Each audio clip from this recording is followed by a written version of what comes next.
আসসালামু আলাইকুম। ঈদ মুবারক, ঈদ মুবারক, ঈদ মুবারক। এক বছর পর ঈদের আজহা উপলক্ষে আমাদের ঈদগাহে যাইতেছি নামাজ পড়তে। দেখেন নামাজের পর জায়গায় জায়গায় গরু বাঁধা আছে, আল্লাহ নামে কুরবানি হবে। মুরব্বী, যুবক এবং কি তরুণ সবাই যাচ্ছে নামাজ পড়ার জন্য।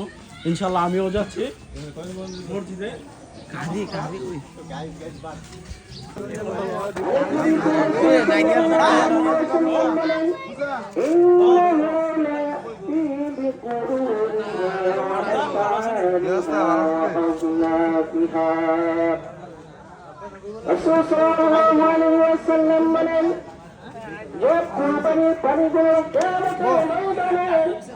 তার শিং, তার চামড়া, তার পরিবার মারা যাবেন। আর তাদেরকে আমরা বিতরণ করি, যারা এই মাংস গ্রহণ করেন, আপনারা কেউ কোনো পাত্র নিয়ে যেতে হবে না, খালি হাতে যাবেন, আমরা এই পাত্র দিব, আপনারা দিয়ে আসবেন।